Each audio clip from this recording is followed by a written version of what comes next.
Mallory here for SB Nation and PrivateDetroit.com. I'm fighting a nasty bit of a bug, but the NFL waits for no man, not even me, and I'm here to give you the whole entire season predicted. Once again, you can choose to watch the games if you want. It's up to you. Either way, now you will know how everything will go down. All the major hardware, your division winners, and yes, your Super Bowl participants and the ultimate champion. In terms of credentials, I've had hits or misses. Some of my hits, though, have been pretty good. I mean, the Lions going 11-5 last year, predicted before the season began, was pretty strong. Picking Gabe Wright as a sleeper pick for the Lions, not too bad, as well as Kellen Moore and Ryan Broyles years before.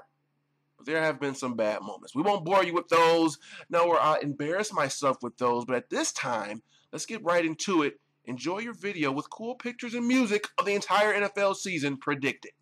I've got good news and bad news, NFL fans. We'll start off with the bad, and that's the disappointing team of the year. This is going to go to the Denver Broncos. Now, let's take a look at this from what their expectations are as a team, as a fan base. It's to make it to the Super Bowl, to win the Super Bowl. You have veterans on this team, such as DeMarcus Ware, Peyton Manning. They're not getting any younger, and they want to go all the way. Some of them haven't been. Peyton wants to prove that he can be a multiple-time Super Bowl winner. So a disappointment for them, in my opinion, is them not winning their division and possibly sneaking in as one of the wild cards, maybe making the list as one of the top teams not to make the playoffs at all. And then if they do, it will be a first-round exit and quite a disappointing season for a team with Super Bowl aspirations. Now, for the good news, we're staying in the AFC West. This time, it's the Oakland Raiders. Again, you have to couple this with expectations. This is a team coming off last year when they were quite disappointing. They just did not have enough key players, very young. So this year is going to be quite a bit of a turnaround in my predictions. I've got them winning 8 or 9 games. Market improvement from them, trending upwards with a young core of Amari Cooper, Derek Carr, just recently signed Alden Smith. Can he keep it together? We don't know. And yes, there is Khalil Mack, the stud on the defensive side of the ball. This team is trending upwards, and they'll be the surprise team of the year. Now, for Offensive Rookie of the Year, there's a ton of tantalizing names. You got the 2 quarterbacks, Winston and Mariota. You've got Todd Gurley, Amir Abdullah, Tevin Coleman. But it's going to go to Tyler Lockett, Seattle Seahawks wide receiver. There's so much attention on the offensive side of the ball to Jimmy Graham, to Marshawn Lynch, Russell Wilson through the air and on the ground. Tyler Lockett's not going to get a lot of attention, but he's going to make plays. We saw him in Washington State making a lot of hay there. The Lions were even interested in on Detroit fans, and he's had a very good preseason. So while these running backs will be in committee-type situations, the quarterbacks will probably start off slow. Tyler Lockett, with a great supporting cast, is going to come in, shock the world, and be the Offensive Rookie of the Year. Your Defensive Rookie of the Year goes to Bud Dupree. This was a man from the Kentucky Wildcats that got a lot of buzz. He was supposed to be an earlier draft pick, but he fell to the Steelers. Going to be a perfect spot for him with the supporting cast of Jarvis Jones and Timmons. He's got a lot of guys that's going to help him because they're all going to be bringing pressure. You even got James Harrison returning. Bud Dupree's going to step right in. Had a good game against the New England Patriots. It's going to keep rolling all the way to getting some hardware at the end of the year. No, you're not having deja vu, but the comeback player of the year, yes, is one Adrian Peterson. This time, because of a suspension, he took the year off. Well, he's one of the best players in the league. He's always motivated, always dedicated. He's got a nice young team building there. Now, his offensive line is a little bit banged up. His center, one of his tackles are going to be gone for quite some time, but it doesn't matter. AD is a machine. He's a monster, similar to Calvin being Megatron. Adrian Peterson is out of this world. He's not your average human if he is human. So despite all the odds being stacked against him, he's going to have quite the banner year and get this hardware once again as comeback player of the year. Your most improved player goes to one Blake Bortles, quarterback, Jacksonville Jaguars. This is a man that has all the tools, and he's sneakily fast. He's going to add up some yards on the ground running. He actually averaged the most yards for quarterbacks when he scrambled, and he has a pretty good arm. Jacksonville, are they going to be a good team? Well, we don't know, but I do know this. They have a solid quarterback there. They're adding TJ Yeldon to help in the run game. The options are there. Once Julius Thomas gets healthy, they've got some young receivers in Allen Robinson, Marquise Lee. It's all going to pan out for the quarterback. He's used to playing there in Florida, played his college ball there. Now he's going to go down to Jacksonville, put up a really good season, and take home the award of Most Improved Player. Offensive Player of the Year goes to the bearded wonder himself, Mr. Andrew Luck. He's got a supporting cast with some veterans: Frank Gore, Andre Johnson, another year of maturation for himself, for T.Y. Hilton, for Dwayne Allen, for Kobe Fleener. It's all adding up. He put up huge numbers last year. There's no reason to think he won't do the same this year. This is a young man with a talented arm, a skill set that is defined only as a great quarterback. And yes, he will be known as the greatest on offense in 2015. Marcell Dareus probably started to lick his chops, do a combination of cartwheels and backflips when he heard that Rex Ryan was going to be his head coach. Think about it.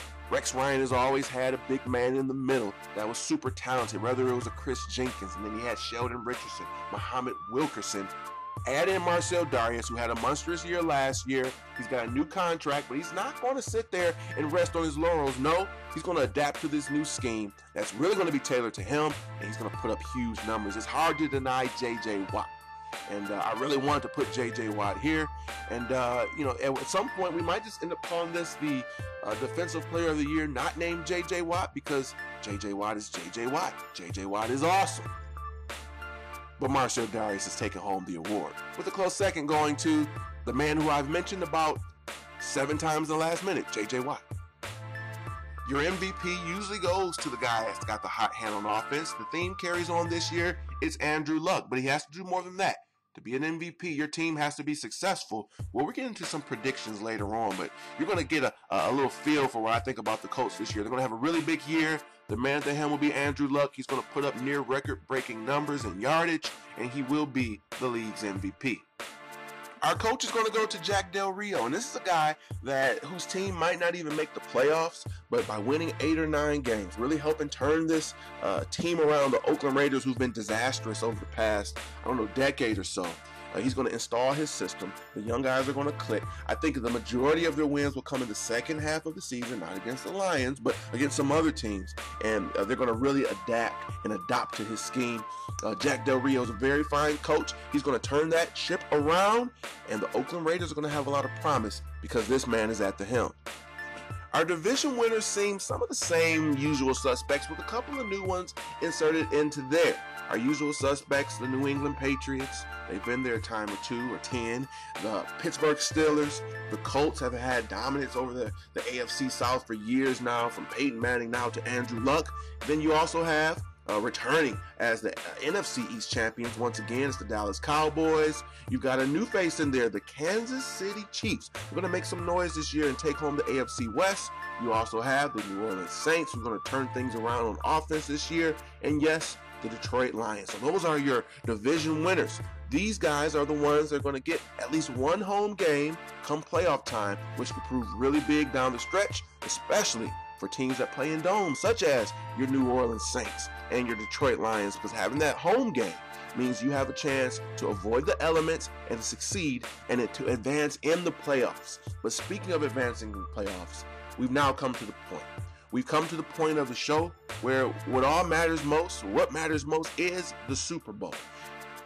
We remember this. It was just a few years ago, 10 years ago, you had your Seattle Seahawks facing the Pittsburgh Steelers. Now, this was a matchup right here in Detroit. Super Bowl 40 is going to be a rematch. Super Bowl 50, Pittsburgh Steelers, Seattle Seahawks. The outcome last time, you saw guys like Jerome Bettis and Hines Ward make their dreams come true.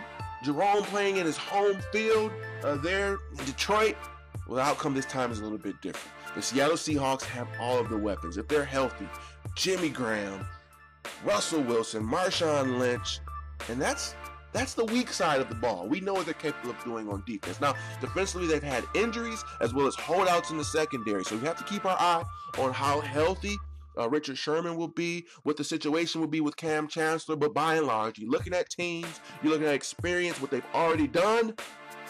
Gotta tip our hats to these guys. The Seattle Seahawks is my predicted champion, defeating the Pittsburgh Steelers.